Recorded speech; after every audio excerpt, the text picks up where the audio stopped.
How's it going, folks? Brian Blessing for you here. BangTheBook.com. Follow along on Twitter at BangTheBook. Normally, we're in a sports book in Las Vegas, but Brian Blessing, glad to be with you here. Getting ready for the Belmont, where they'll be competing at Big Sandy, and I'll try to justify doing the video from the beach. Smooth as a stucco tub. Hey, we'll make it work.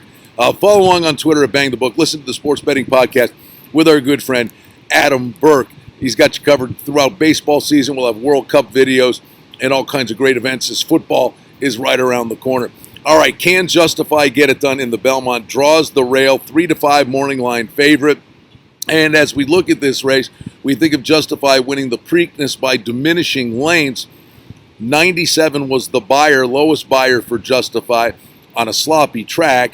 Can't use that as an excuse because obviously he ran big on a wet surface at Churchill Downs. The question is, can he fend off the fresh shooters? We know the order of the day, why it's so hard to win the Triple Crown, is that horses skip the Preakness, freshen up, a 5-week layoff, and a fresh shooter usually has something to say for the horse going for the Triple Crown. But maybe Baffert has another Triple Crown winner, and Mike Smith will be in the irons here. This horse is 5 for 5, has done nothing wrong. Tactically, I would look for Justify from the rail. You say, well, he's got to send, but at this marathon distance, he should be able to get out in good order. He always breaks cleanly and get good position. But at this distance, I could see Smith maybe sitting just off the pace, hugging the rail, and then pouncing at the top of the stretch. And then it's just a question of, how much does Justify have left in the tank? Some of the other contenders in here, Bravazo for Wayne Lucas.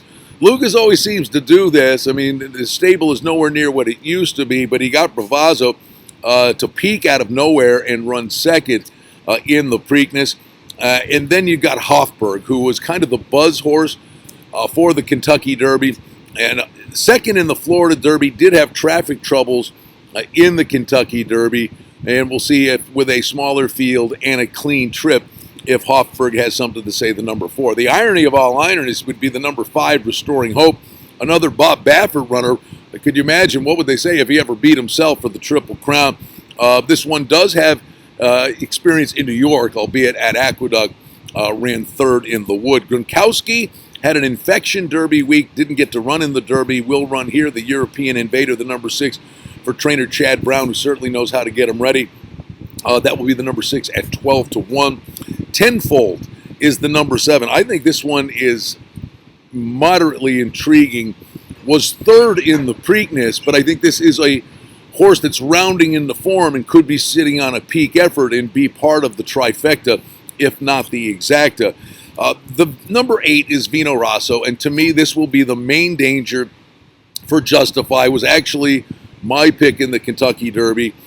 This was the winner of the Wood Memorial, never fired in the slop, and just flat out, if you give Vino Rosso the excuse that he didn't like the surface, didn't like the wet, you've got the Pletcher, John Velasquez combination, the fresh horse angle, and the winner of the Wood Memorial.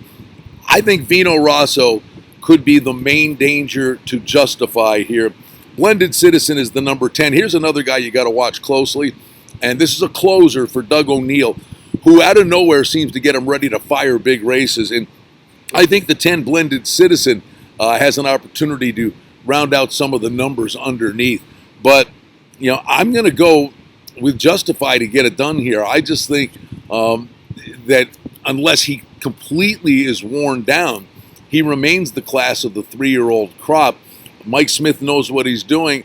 I do think Vino Rosso didn't fire in the Derby, could be the main threat here. I think it's a 1-8, 8-1 exacta box. I think Tenfold would be the one I'd be looking to go 3rd. So gearing up for the Kentucky Derby winner, the Preakness winner, and now trying to complete the Triple Crown. It's Justify going for racing history Saturday at Belmont Park, and I think he's going to get it done. We're going to also do another video for you on the undercard at Belmont, with all the stakes races that are on the card. And there are defined opportunities on the wagering board for you on the undercard. And there are numerous angles that are in play that could actually reap rewards for you throughout the course of the year. So check for that on another video right here at bangthebook.com. Brian Blessing from my version of Big Sandy getting ready for the Belmont.